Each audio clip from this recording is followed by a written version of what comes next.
皆さんごきげんよう、上川薫です。今回取り上げる話題は、中国の経済に問題がありますよという話はこれまでも何度か行ってきましたが、それが日本との対比によってすごくわかりやすい事象として現れたのでご紹介しようと思います。それが、証券取引市場、東京証券取引所と中国の上海取引所の時価総額が順位が入れ替わったのです。これまでは中国側の方が上だったわけですが、東証の時価総額が3年半ぶりに逆転し、アジア首位に返り咲きました。今回の動画では中国と日本の間で時価総額が入れ替わった理由を解説していこうと思います。それではまずはどのようなことが起こったのかニュースを見ていきます。東証の時価総額が3年半ぶりアジア首位、バフェット指数には割高感も。東京証券取引所に上場する株式の時価総額がおよそ3年半ぶりにアジア首位に返り咲いた。年初来の日本株の大幅な上昇を受け、上海証券取引所の時価総額を上回った。東証のプライム、スタンダード、グロース市場の時価総額は15日終値時点で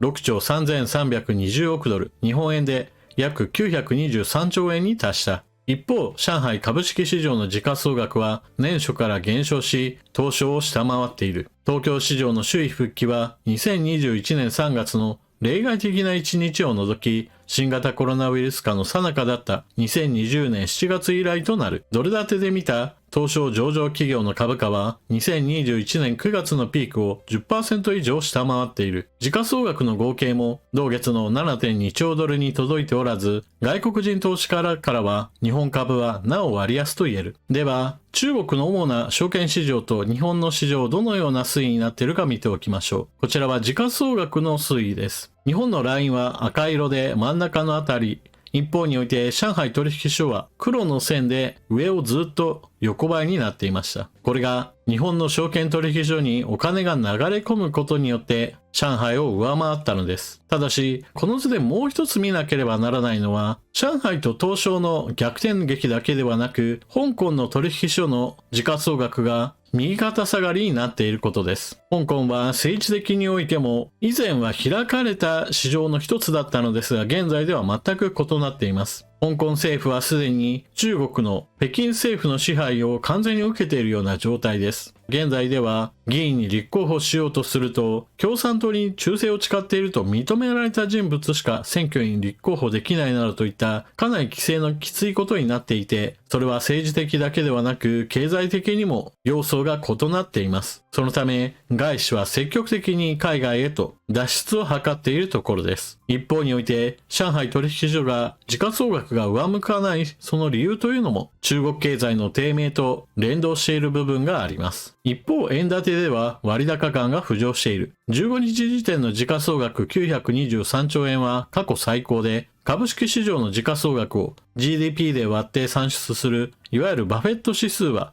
155% に上昇した。すでにバブル期につけたピークの約 140% を優に超えている。ここで出てくるバフェット指数なのですが、ウォーレン・バフェットという超有名投資家が割高かな割安かなというのを見るのに使っているとされる計算方法で、その指数で言えば現在の基準は割安感が薄れているという話です。左の方には日経平均の1950年から最近までの流れを示しています。1989年に日経平均は史上最高値 38,915 円をつけました。現在はこの基準にかなり近づいている状態です。ただ、一つ気をつけなければならないのが、1989年頃はまさにバブル経済だったわけですが、現在の日本経済はそれとは全く異なり、いわゆるつつけば弾けるようなバブルといったわけではなく、実のある状態での経済を形成しつつあり、だからこそここで出てきたウォーレン・バフェット自身が日本株の中で割安なものがあるとして商社株などを買い漁っ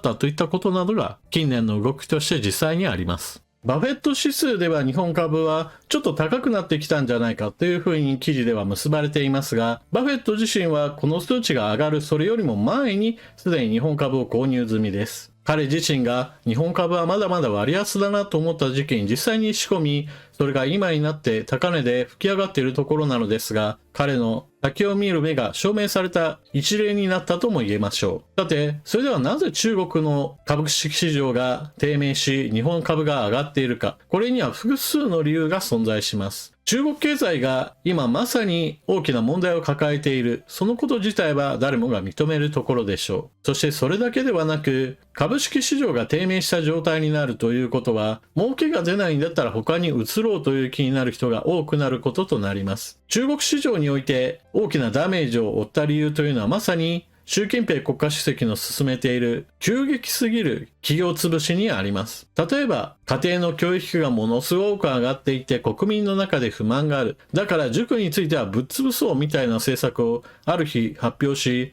実際に業界そのものが壊滅的な打撃を受けました。それだけではなく近年ではゲーム産業に対しても同じように強烈な規制をかけることによって業界そのものをコントロールしようとしています。中国においてはある日偉い人が一言言えばその業界そのものが激震するといったことは珍しいことではありません。しかしそのようなことでいきなり企業の価値が激減するといったものははっきり言えば投資家にしてみれば迷惑千万なもので、そして実際に時価総額がガクンと下がるということはそのまま株主たちの打撃になります。中国において不良債権問題があり、これからバブルが弾けるとなれば、その影響は絶大なものとなるわけですが、現状としてはもう潰れてるんじゃないのと思えるような企業でもゾンビ化させて、存続させている現状ですから、突如大打撃といったわけではなく、じわじわとその悪影響が広がることになるだろうと、少なくとも外部の人たちは思っています。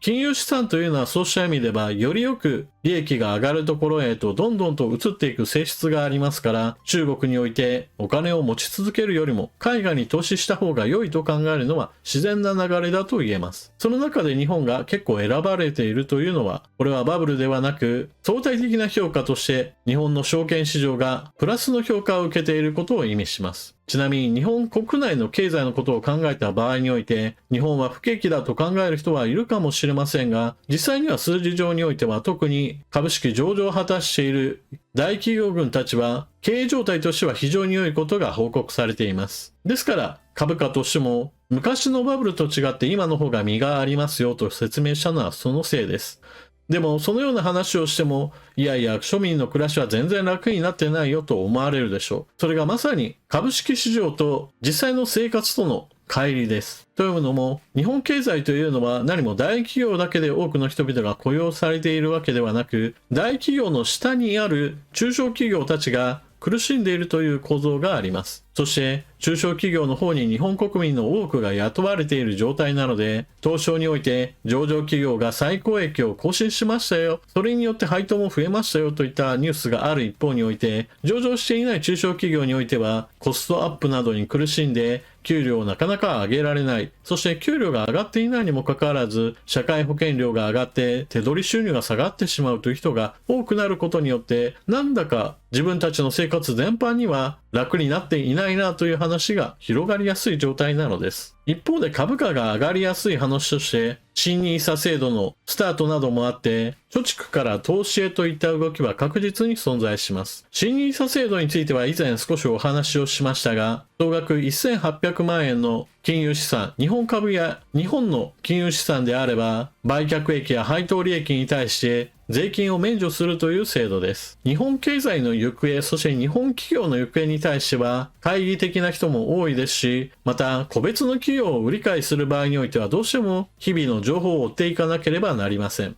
ですから、そのようなちょっとめんどくさいことは嫌だなと思う人を中心として、長期的な視線で分散投資、長期保有といったことを考えた場合において、楽な投資として全世界に対する投資信託としてのオールカントリーといった呼ばれるものや、もしくは国家ごとのことを考えた場合において、アメリカ経済はこれからも強いだろうと考えて、全米株式もしくは S&P500、ナスダックなどに投資するような投資信託が非常に多くの人に好まれています。新NISAのスタートに伴って株の世界などにもお金がきっと入ってくるだろうというのは、いわば政治の作り上げた上昇気流で、このような上昇気流が起こることをある程度見越して強気になって買う人たちがいます。そのような人たちの存在もあって、中国よりも日本の株価を買った方がいいなと思うし、また相場感としても今日本株が買いだなと思った欧米からの買い資金も入りやすくなっている。そして日本人自身も海外に投資する人もいるけれど、一方において日本株を新たに始める人たちも多くいることから、日経平均が上がりやすい状況を生み出しているわけです。実体経済としての中国の経済に問題があることは明らかなのであり、それに伴って日本の魅力の方が上がりつつある状況といったものがあるからこそ、今回のような時価総額の変動といったものが起こっているわけです。中国が自滅すれば、当然のようにもっともっと差はつくでしょうし、一方において日本自身も日本経済、日本企業の活躍ができるような形で政府が足を引っ張らないことも重要です。そして日本市場において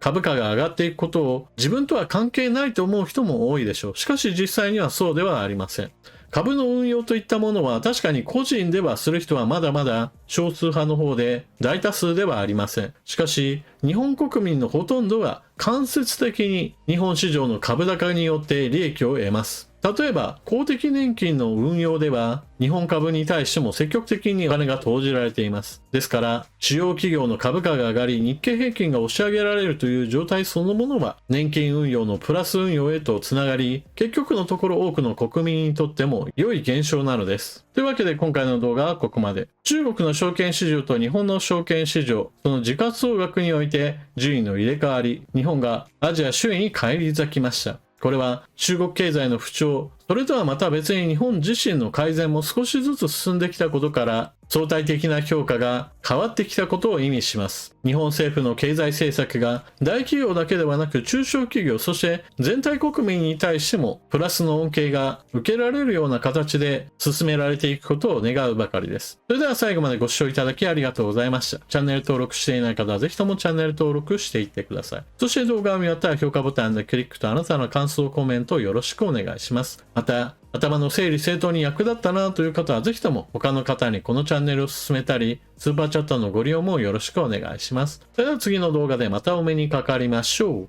またね。